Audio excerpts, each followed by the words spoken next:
cancer du col de l'utérus. Pourquoi c'est important de réaliser un dépistage?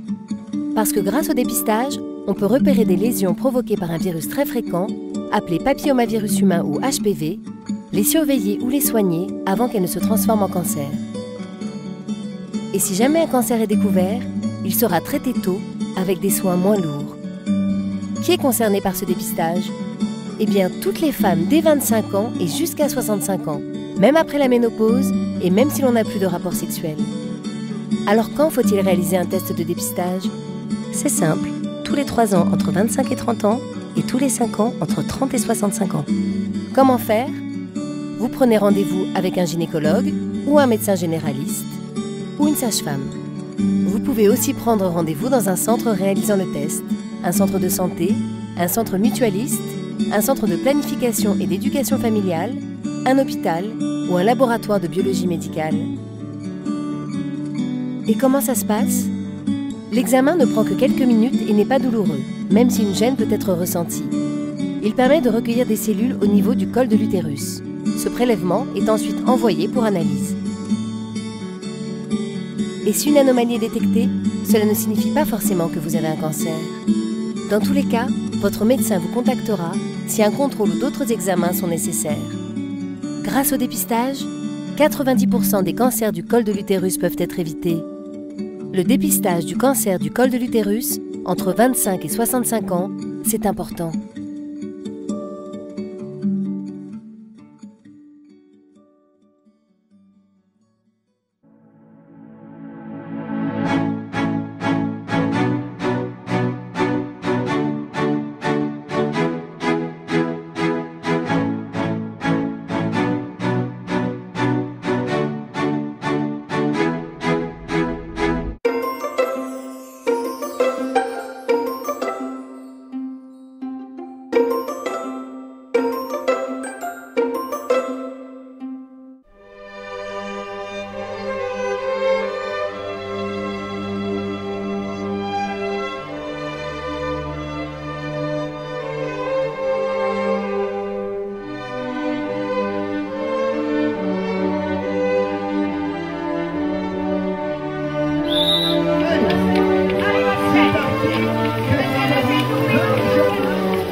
C'est sa 2e édition sur ce site, mais 3e édition au total ici à Crespin. On remercie une fois la municipalité et surtout le service technique sur le gros travail sur le circuit qu'ils ont effectué toute la semaine. Malgré le temps, c'était pas facile pour organiser, pour préparer le circuit. Je remercie tous les bénévoles qui m'accompagnent aussi pour cette organisation, également mes parents, ma compagne, Lucas aussi qui font également un gros travail sur le circuit avec moi bénévolement toute la semaine, parce qu'on a notre travail à côté et on essaie de faire vivre cette épreuve sur le côté. Un grand merci également aux coureurs qui sont quand même nombreux. Malgré le temps, ils ont répondu présent aussi. On a un beau podium, de belles récompenses, commissaires qui sont là, tous les bénévoles qui sont là. Du coup, un grand merci à tous d'être venus. Alors ça a commencé très tôt. Loni avait 4 ans et Abby 4 ans aussi, 4 ans, 5 ans. Ils sont licenciés depuis qu'ils ont 5 ans et ils sont au Vélo Club de Solesmes depuis 2018. Heureusement, sans gravité, il a pu se relancer. Et donc, Ethan qui vient chercher la 7e place. Bravo, Ethan. Le jeune champion, là, comment ça s'est passé le parcours à Crespin? Bon circuit, boueux. J'ai eu froid aux doigts, mais sinon le circuit était bien. Je m'appelle Abby et j'aime bien le cyclocross parce que toute ma famille en fait. Et j'aime bien parce qu'il y a de la bouffe.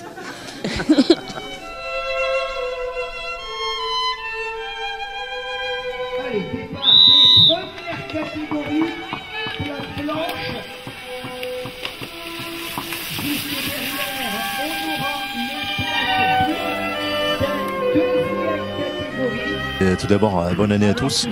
En ce 6 janvier, on est très heureux de retrouver la course cyclocross organisée par, comme vous voyez, l'USVC Crespin.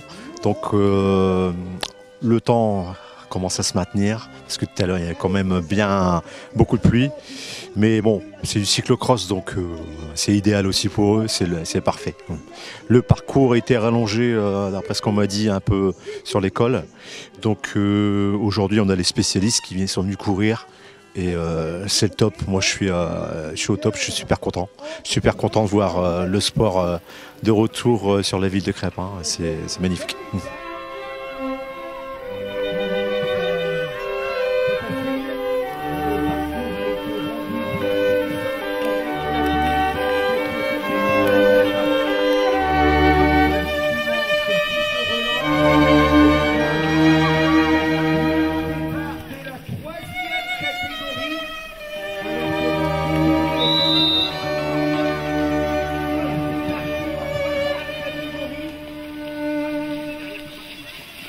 Et le premier virage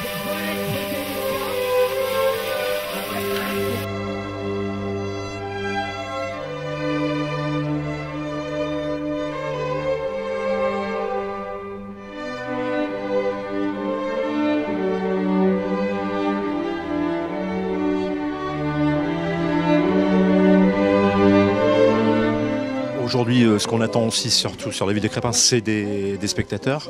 Venez voir ce spectacle, c'est franchement impressionnant à voir. Tous ces cyclistes qui se donnent à fond sur un terrain vachement assez difficile à emprunter, parce que moi je l'ai essayé, j'ai essayé de le faire à vélo, il faut essayer aussi. Eh ben, c'est pas si facile que ça en fait, hein. C'est très compliqué. Donc je vous invite à tous venir, et bien sûr c'est les autres activités sportives qui vont avoir lieu sur la ville de Crespin. Venez voir tous ces sportifs, et si ça vous donne envie de faire du sport, pourquoi pas.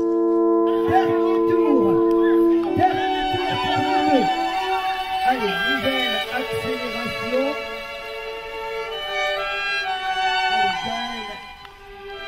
Toujours en troisième position. Et voilà, voilà l'arrivée pour Lilian.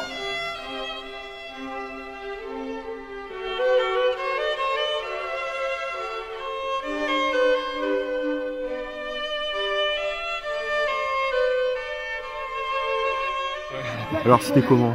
Dur. Ouais. Bien, bon on est là pour ça. Non, c'était bien, c'était un beau circuit. Ouais. C'était bien, ouais. Ça fait plaisir.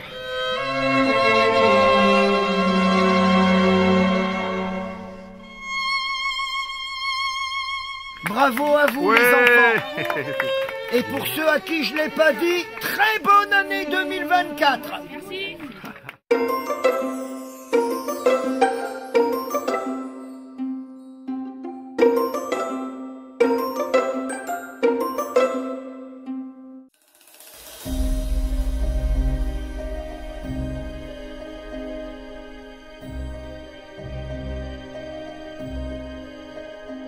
Alors, Effet miroir, c'est une belle histoire. C'est une belle histoire qui peut toucher tout le monde d'ailleurs, parce que c'est une histoire humaine. C'est une histoire humaine qui raconte la vie d'un jeune Camerounais qui quitte son pays, donc le Cameroun, et qui vient en France rencontrer des Français. Et dans cette rencontre, il va se passer des choses assez, on va dire, assez extraordinaires, parce que quand on quitte un univers comme ça et qu'on vient s'immerger dans un autre, il y a beaucoup de choses effectivement qui vont se passer et qui vont interpeller un peu notre conscience. Et donc Simon, le personnage, il rencontre des Français, et quand il rencontre des Français, il en rencontre voilà, beaucoup qui sont différents, hein, parce que c'est ça. Hein, il faut voir que le roman, c'est pas qu'une différence culturelle. Il y a d'autres différences qui ne se voient pas. C'est l'histoire personnelle que chacun a enregistrée dans son parcours de vie. C'est des expériences qu'on a vécues. Ça forge un individu et ça fait sa personnalité. Donc on n'est même plus dans une différence culturelle. Il y a des différences même au niveau de son être profond. Donc Simon rencontre des Français différents. Voilà. Tout à fait différents, mais qui vont lui faire prendre conscience aussi de sa propre différence à lui. Cette histoire, c'est une histoire qui peut interpeller tout le monde. Ça peut toucher tout le monde, et c'est pour ça que j'invite mes lecteurs, potentiels lecteurs, à découvrir ce livre qui déjà Ça suscite déjà un intérêt assez important chez certaines personnes. J'ai des bons retours au niveau des commentaires et les gens semblent voyager, une sorte d'excursion comme ça dans un univers tout à fait différent où humainement c'est assez émouvant et enrichissant, quoi. Bon, le lecteur pourra deviner que l'auteur est tout à fait impliqué. Et c'est vrai que c'est une histoire vraie d'abord pour commencer, c'est une histoire réelle, vécue et à 100%. Attention, il n'y a rien qui soit irréel dans le roman. Tout est vrai, c'est pas vraiment une fiction, mais parce que c'était difficile de se raconter soi-même, alors j'ai romancé cette histoire pour que ce soit plus facile de s'ouvrir et puis de se mettre en avant, quoi. Alors bonjour André Mfoula, j'ai lu ton livre, il est un super roman, très captivant, une très belle histoire d'amour, de joie et un peu de tristesse. Je recommande à tous les lecteurs et lectrices de lire ce livre. Je l'ai lu en 2 jours, j'ai très bien aimé ça m'a beaucoup touché, un grand bravo à l'auteur. Mais ce n'est pas fini. Deuxième lecteur, je viens de terminer la lecture du livre Effet miroir. C'est un formidable roman qui fait découvrir au lecteur les réalités amusantes de la rencontre entre 2 cultures. L'écriture est limpide, elle donne une vision très réaliste des 2 sociétés dans un style léger dont le lecteur ne se lasse pas.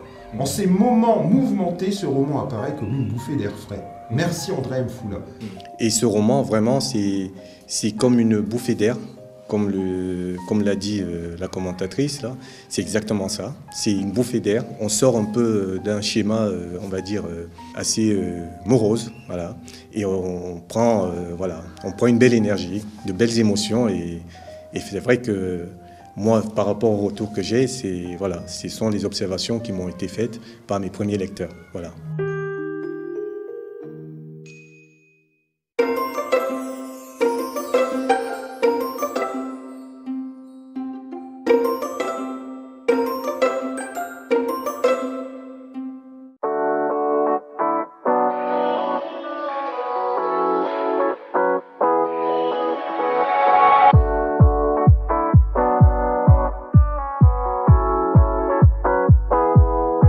Depuis que je suis toute petite, ma grand-mère m'a toujours dit qu'elle avait jamais eu de parents, qu'elle avait été mise à l'assistance quand elle avait 7 ou 8 ans. Et j'ai grandi un peu avec cette culpabilité-là, cette culpabilité de me dire mais pourquoi est-ce que moi je grandis avec une famille géniale et elle n'a pas eu cette chance-là. Et puis récemment, il y a 2 ans, j'ai ma grand-mère qui m'a emmenée manger avec sa sœur biologique qu'elle avait retrouvée quand elle avait 60 ans. Et à ce moment-là, elle m'explique qu'il y a eu un meurtre qui expliquerait pourquoi elles ont été retirées à leur famille, pourquoi elles ont été séparées. Et à partir de là, j'avais tellement envie de savoir ce qui était arrivé à ma grand-mère. J'ai commencé à faire des recherches, à contacter La Voix du Nord pour avoir les archives de La Voix du Nord. Je suis allée du coup après aux archives régionales pour avoir accès à un dossier judiciaire qui a priori expliquerait pourquoi ma grand-mère avait été retirée à sa famille. Et à partir de là, je me suis dit mais cette histoire elle est incroyable, il est hors de question que j'allais se perdre. Et au départ, je me suis dit je vais trouver quelqu'un qui va être capable de raconter cette histoire. Et je me suis dit qu'en fait, j'étais pas plus bête qu'une autre et que j'allais le faire moi-même. Et j'ai commencé à écrire ce roman, du coup.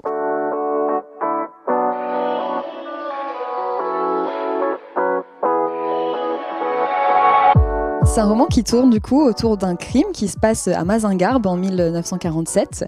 Un frère d'un boucher qui est tué. Donc c'est le tout premier chapitre, donc aucun spoil. Et à partir de là, il va y avoir plusieurs personnages qui vont graviter. Donc le père de ma grand-mère, qui est un mineur, qui a 40 ans à l'époque. Il va y avoir aussi un personnage très important qui est le curé-maire de la ville de Saint-Goël. En réalité, le curé-maire, on est en 1947. Et normalement, la séparation des pouvoirs a eu lieu en 1905. Et à cette époque-là, à Saint-Goël, il y a encore un curé-maire qui va avoir un rôle assez important dans cette histoire.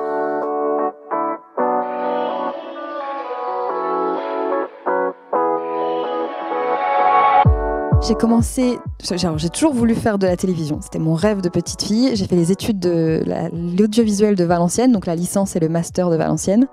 À partir de là, j'ai commencé à travailler à France Télévisions.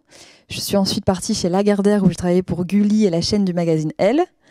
Après, j'ai été recrutée et débauchée par BFM TV où je me suis occupée des éditions spéciales pendant 5 ans et demi.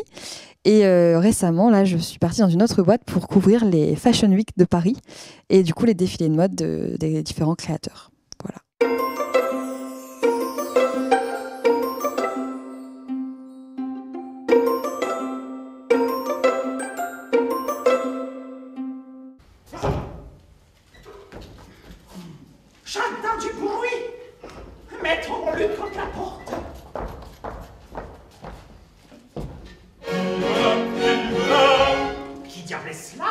Est-ce que c'est la mode de parler en musique? Tivara, tivara, tivara. Ouais. Tivara, tivara, vous dis-je. Ouais, vous dis-je. Dites-moi, dites-moi. Dit-on, ça davantage attendre. Mon nom est pas te faire pendre. Ici, camarades, ici, saisissons les soleils. Écoutez ici. Qui voilà? Qui sont les coquins gentils?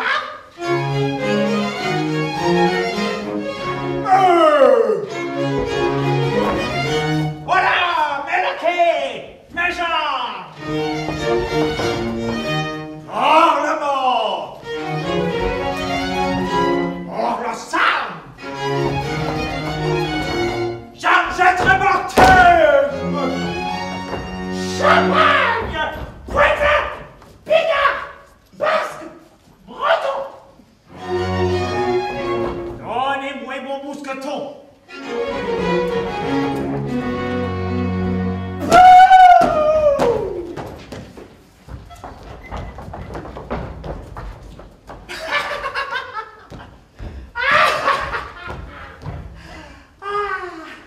Comme je leur ai donné l'épouvante. Voilà de ça, Jean, d'avoir peur de moi, qui peur des autres. Ma foi, il n'est que de jouer dans le vrai sens. Si je n'avais tranché du grand Seigneur et l'avais fait brave, il n'aurait pas manqué de me apperdre.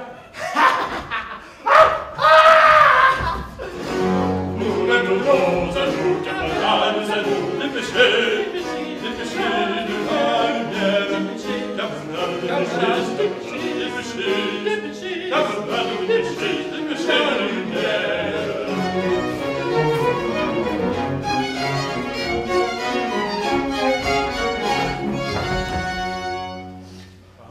Après la conseil, on trouve un à longtemps d'intégrer les soldats, des flots, des filous voleurs. Vous osez nous faire peur. Messieurs, c'est que j'ai choisi. Non, point de raison.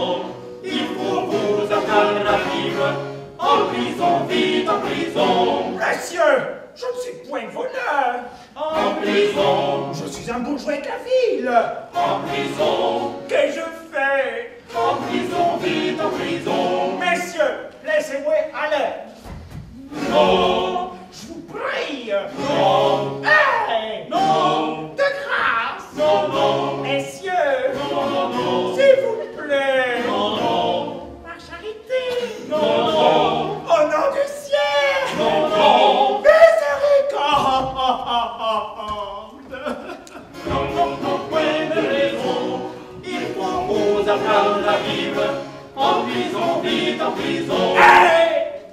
N'est-il rien, messieurs, qui soit capable d'attendrir vos âmes?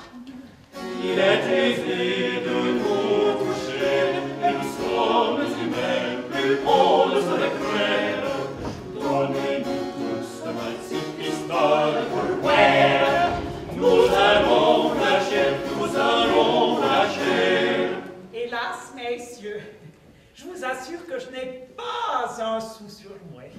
Pour les fonds de six pistoles, choisissez dans sa façon d'affaire grande croquignole ou 12 coups de bâton.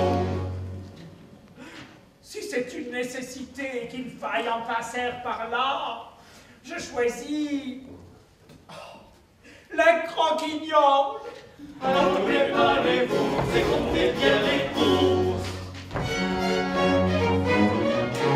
Un, et deux, trois, et quatre, cinq, et six, sept, et huit, neuf, dix, onze, et 13, 14, et 15.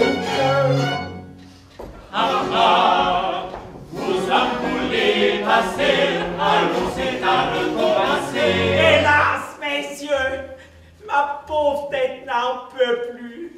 Et vous venez de me la rendre comme une pomme cuite. J'aime mieux encore les coups de bâton que de recommencer. Souhaite, puisque le bâton est pour vous plus charmant, vous aurez contentement, vous aurez contentement.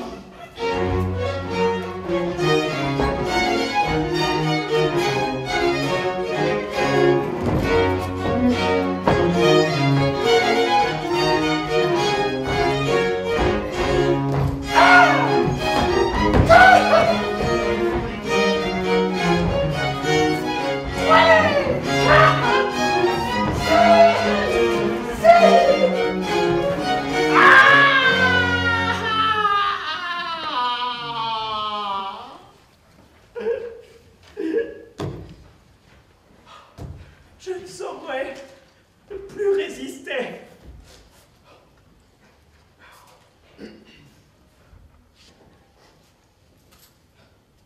Tenez, messieurs. Voilà 6 pistoles que je vous donne.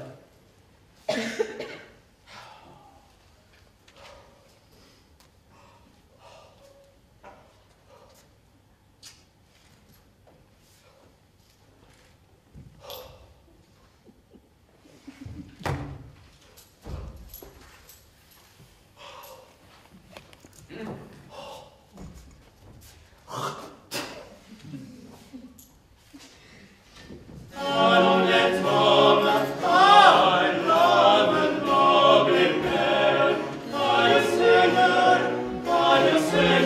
Polichinelle. Messieurs, je vous donne le bonsoir. Aïe Seigneur, Polichinelle. Et votre serviteur? Aïe Seigneur, Polichinelle. Très humble valet. Aïe Seigneur, Polichinelle. Jusqu'au point.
Le cancer du col de l'utérus.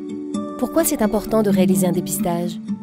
Parce que grâce au dépistage, on peut repérer des lésions provoquées par un virus très fréquent, appelé papillomavirus humain ou HPV, les surveiller ou les soigner avant qu'elles ne se transforment en cancer. Et si jamais un cancer est découvert, il sera traité tôt avec des soins moins lourds. Qui est concerné par ce dépistage? Eh bien, toutes les femmes dès 25 ans et jusqu'à 65 ans, même après la ménopause et même si l'on n'a plus de rapport sexuel. Alors quand faut-il réaliser un test de dépistage? C'est simple, tous les 3 ans entre 25 et 30 ans et tous les 5 ans entre 30 et 65 ans. Comment faire? Vous prenez rendez-vous avec un gynécologue ou un médecin généraliste ou une sage-femme. Vous pouvez aussi prendre rendez-vous dans un centre réalisant le test, un centre de santé, un centre mutualiste, un centre de planification et d'éducation familiale, un hôpital ou un laboratoire de biologie médicale. Et comment ça se passe? L'examen ne prend que quelques minutes et n'est pas douloureux, même si une gêne peut être ressentie. Il permet de recueillir des cellules au niveau du col de l'utérus. Ce prélèvement est ensuite envoyé pour analyse. Et si une anomalie est détectée, cela ne signifie pas forcément que vous avez un cancer. Dans tous les cas, votre médecin vous contactera si un contrôle ou d'autres examens sont nécessaires.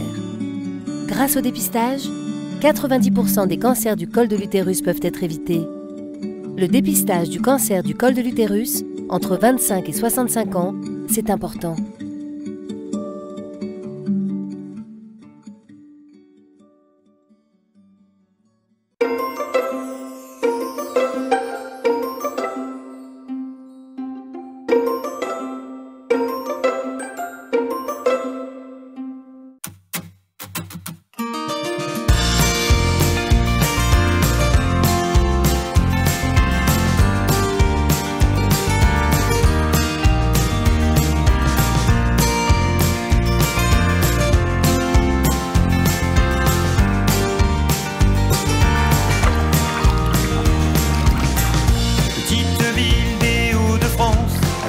De la Belgique, de par son passé, son ambiance devenue peu à peu touristique.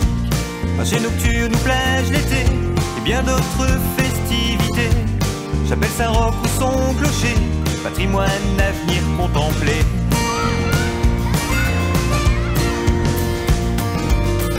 Si tu ne sais pas quoi faire demain, viens faire un petit tour à Crépin, voir l'église Saint-Martin ou l'abbaye rue du Moulin. Si tu ne sais pas quoi faire demain, viens faire un petit tour à Crépin, connu pour son usine de train et sa fontaine de Saint-Lamblin.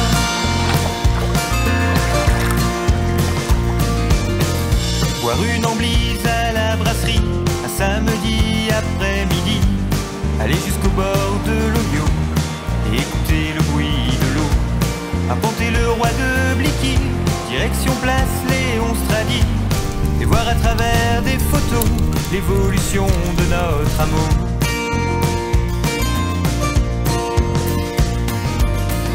Si tu ne sais pas quoi faire demain, viens faire un petit tour à Crépin, voir l'église Saint-Martin ou l'abbaye rue du Moulin. Si tu ne sais pas quoi faire demain, viens faire un petit tour à Crépin, connu pour son usine de train et sa fontaine de Saint-Lamblin.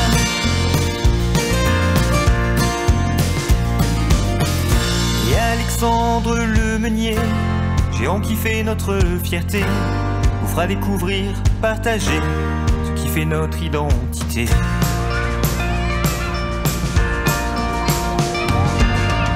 Si tu ne sais pas quoi faire demain, viens faire un petit tour à Crépin, voir l'église Saint-Martin ou l'abbaye rue du Moulin.